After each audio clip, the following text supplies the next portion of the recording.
ఒక రాజధాని అనేది కావాలి కదా ప్లేస్లో.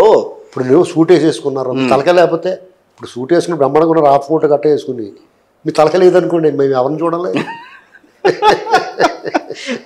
అవును కదా. అవును. పోలవరం బౌళార్థక సాధక ప్రాజెక్టు, అది పిచ్చి పైత్యం పరాకాష్ట, కాకపోతే దాన్ని రివర్స్ టెండరింగ్ అని ఎవడో దిక్కుమల్లోడికి ఇచ్చి దాని అలా పాడు చేయటచ్చు. ఇప్పుడు మీరు గోడ కడతారు, పైగా వాళ్ళ అయ్యంలో కట్టి కొట్టుకుపోని అంటున్నారు. అసలు ఎంత దారుణం అండి అది. ఇప్పుడు నువ్వు ఒక గోడ కడతారండి, మీరు సగం కట్టిన తర్వాత మీరు వదిలేస్తే వానకి ఎండకి పోతే దాన్ని పూర్తి చేయాలి కదా. ఎస్, నీ చేతిలో పని నువ్వు అది పూర్తి చేసి నీ పేరు వేసుకుంటే ఎవడవుతాడు? దానివల్ల ఎంత నష్టం.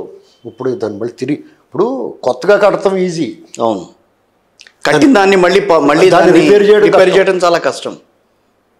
ఎంత అంటే ఎవడో కూడా తిరిగి దాన్ని పునరుద్ధరించలేని పరిస్థితి తీసుకొచ్చి పెట్టాడు. అమరావతి నీకేం రోగమా? అక్కడ కట్టినట్లు పిచ్చి మొక్కలు మలిపించేసి అప్పుడు అవన్నీ వద్దండి. నువ్వు పేద ప్రజలకి ఆశాజ్యోతి, నువ్వు అభినవ్ అంబేద్కర్ అన్నాడు ఎవడో ఒకడు వచ్చి గురజాడ గట్ట అని చెప్పి పొగిడాడు. వాడు మొహం పగలగొట్టాలని ఉంది నాకు. ఏంటండి అప్పుడు పేదలకు ఇచ్చిన టిట్కో ఇళ్ళు ఉన్నాయి కదా, నీకేం రోగం అవి ఇవ్వటానికి? నీకేం నొప్పి? వాళ్ళు 5 ఏళ్ల పాటు నానా ఖాళీగానే ఉండే రెడీ అయిపోయి ఇవ్వడానికి నీకేం రోగం? అందుకునే అలాంటి వాడిని సమర్థించిన వాడిని ఎవరిని కూడా క్షమించకూడదు. పోనీ ఇవన్నీ డబ్బుల కోసమో లేకపోతే వ్యక్తిగత కక్ష, మనుషులు చంపించేసి ఇంటికి డెలివరీ చేయటం, సుధాకర్ లాంటి వాడిని, డాక్టర్ గారిని, అనితారాన్ని, ఇలాంటి వాళ్ళందరినీ నువ్వు ఎంత హింస పెట్టేసావు. అబ్దుల్ సల్మాన్ నీ హయాంలోనే కదా. నాగమ్మ కడప జిల్లాలో, తోట చంద్రయ్య, నందం సుబ్బయ్య, వీళ్ళు ఏం పాపం చేశారు? కనీసం లాండ్ ఆర్డర్ బాగుండాలి, అలా హత్యలే జరగకూడదు, కాపాడాలి అని ఉండాలి కదా నీకు. నీ ప్రజలు కదా వీళ్ళంతా. ఇప్పుడు చంద్రబాబు నాయుడు గారు ఆయన ఎలక్షన్లో ఆయన అధికారంలో ఉన్నప్పుడు ఎవరైనా ఆడపిల్లల మీద అత్యాచారం చేసినా, వాళ్ళు అలాంటి ఘోరాలు చేసినా అదే ఆఖరి రోజు అని చెప్పాడు. అలాగే అప్పుడు కూడా ఆడెవడో అలా చేసినాడు, దాచేపల్లిలో ఆడు ఆత్మహత్య చేసుకున్నాడు, ఉరి తీసుకున్నాడు.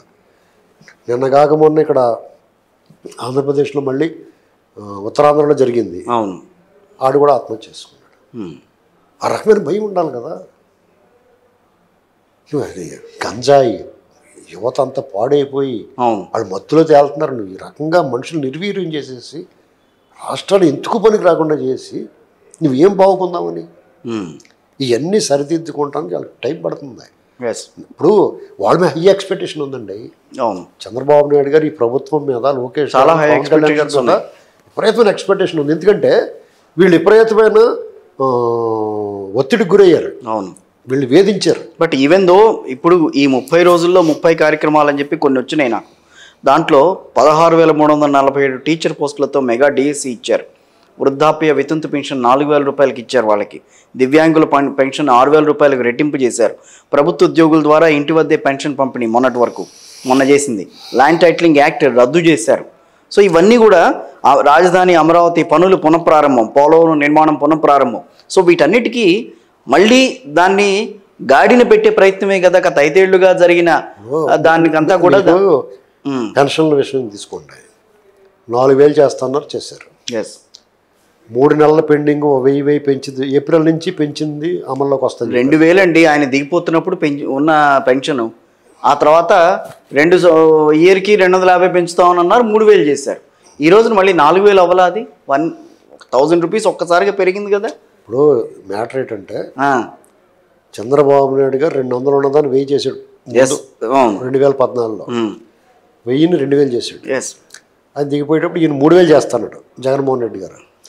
మలబద్ధకం ఉన్నవాడికి సుఖప్రసవం అవ్వదు, అంటే ముక్కుతా మూలుగుతా కానిస్తాడు పని. అలాగే 5 ఏళ్ళు పెట్టింది అతనికి, దాన్ని 3,000 చేస్తానికి. అవునా కదా, మన కళ్ళ ముందు చూసాం కదా. మరి అతను చాలా గొప్పవాడని ఎలాగంటారు? వీళ్ళు 4,000 చేస్తూ ఉన్నారు. ఎలా చేస్తావు అన్నాడు, చేసి చూపించారు. వాలంటీర్ లేకపోతే మేము డిస్ట్రిబ్యూట్ చేయలేమన్నారు, వాళ్ళు లేకుండానే చేసి చూపించారు.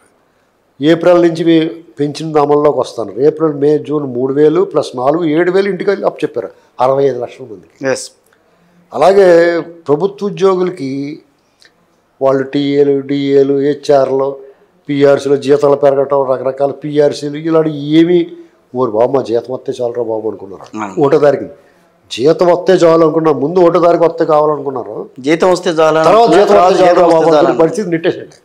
వాళ్ళందరికీ 1వ తారీఖుని కళకళలాడుతా అసలు వాళ్ళ పండగ వాతావరణం సంక్రాంతి, దసరా, క్రిస్మస్, రంజాన్ ఒకే రోజు వచ్చినట్టు ఉండాలి పరిస్థితి.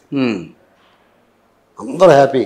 ఇది ఫీల్ గుడ్ ఫ్యాక్టర్ అన్నమాట. అలాగే అమరావతిలో ఆ ఫారెస్ట్ జంగిల్ క్లియరెన్స్, పిచ్చి మొక్కలు కొట్టేసేసి వెలుతురు దేదీప్యమానంగా అసలు ప్రమాణ స్వీకారాన్ని ముందే మొదలెట్టేశారండి అధికారులు.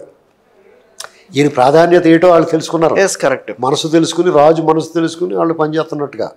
అలాగే పోలవరం విషయం కూడా లైన్లో పెట్టేస్తారు. డెఫినెట్గా పోలవరానికి చంద్రబాబు నాయుడు గారు స్పెషల్ రిక్వెస్ట్ మీద ఈయన హయాంలోనే పూర్తి చేస్తారు. అయితే ప్రకృతి సహకరించదు. ఈయన వెంటనే ఇయ్యాల చేసేయాలనుకుంటాడు, కానీ కుదరదు. 4 సీజన్లు పడుతుంది గ్యారెంటీ. 4 season minimum. ఎందుకంటే మధ్యలో వరదలు వస్తాయి, ఇవన్నీ ఉంటాయి.